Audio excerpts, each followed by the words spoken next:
നമസ്കാരം. ഞാൻ artist Francis Antony Kodankandath.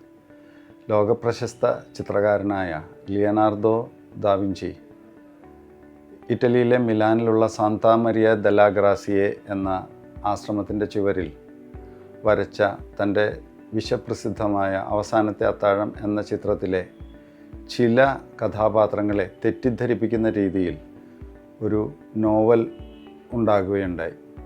ആംഗലേയ ഭാഷയിൽ ദവിഞ്ചി കോഡ് എന്ന പേരിൽ വന്ന ആ നോവലിൻ്റെ രചയിതാവ് മിസ്റ്റർ ഡാൻ ബ്രൗൺ ആയിരുന്നു. അതിനെ സംബന്ധിച്ച് ഹോളിവുഡിലൊരു സിനിമയും ഉണ്ടായി. സത്യത്തിൽ ലിയനാർഡോ ദാവിഞ്ചി തൻ്റെ അവസാനത്തെ അത്താഴം എന്ന ചിത്രത്തിൽ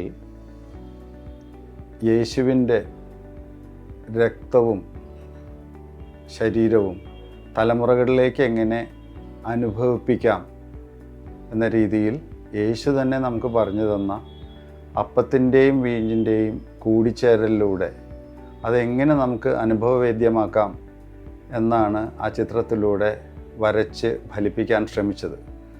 അത് ഞാൻ 2001-2006 കാലഘട്ടത്തിൽ അത് ഡീകോഡ് ചെയ്ത് ഡീകോഡിംഗ് ദാവിഞ്ചി എന്നൊരു ചിത്രപരമ്പര ഉണ്ടാക്കുകയും അത് ബോംബെയിൽ ജഹാംഗീർ ആർട്ട് ഗാലറിയിൽ പ്രദർശിപ്പിക്കുകയും ചെയ്തിരുന്നു.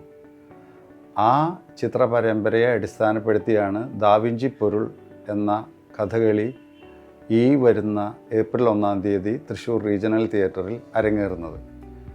അതിൽ ദാവിഞ്ചി എങ്ങനെയാണ് വിശുദ്ധ കുർബാനയുടെ രഹസ്യം അപ്പത്തിൻ്റെയും കാസയുടെയും അല്ലെങ്കിൽ വീഞ്ഞിൻ്റെയും കൂടിച്ചേരലിലൂടെ തലമുറകളിലേക്ക് അനുഭവിപ്പിക്കാൻ അദ്ദേഹം ആ രഹസ്യം എങ്ങനെയാണ് തൻ്റെ ചിത്രത്തിൽ ഒളിപ്പിച്ചു വെച്ചത് എന്ന് നമ്മൾ കാണിച്ചു തരികയാണ്. അത് ഒരു കഥകളി എന്ന മീഡിയത്തിലൂടെയാണ് കാണിക്കുന്നത്. വണ്ടൂർ അങ്കിതം കലാസമിതിയാണ് അത് നമുക്ക് വേണ്ടി അവതരിപ്പിക്കുന്നത്. ബഹുമാനപ്പെട്ട രാധാമാധവൻ അവർകളാണ് അതിൻ്റെ ആട്ടക്കഥ എഴുതിയിട്ടുള്ളത്. പത്മശ്രീ സദനം ബാലകൃഷ്ണ ആശാനാണ് ഈ കഥകളി സംവിധാനം ചെയ്തിട്ടുള്ളത്. നിങ്ങളെ എല്ലാവരെയും കഥകളി കാണുന്നതിന് വേണ്ടി ഏപ്രിൽ 1-ാം തീയതി വൈകിട്ട് 5 മണിക്ക് തൃശ്ശൂർ റീജിയണൽ തിയേറ്ററിലേക്ക് ക്ഷണിക്കുന്നു. YMCAയുടെയും തൃശ്ശൂർ കലാസദൻ്റെയും ആഭിമുഖ്യത്തിലാണ് ഈ കഥകളി ഇവിടെ അരങ്ങേറുന്നത്. YMCAയ്ക്കും തൃശ്ശൂർ കലാസദനും ഞങ്ങളുടെ പ്രത്യേകം നന്ദി അറിയിക്കട്ടെ.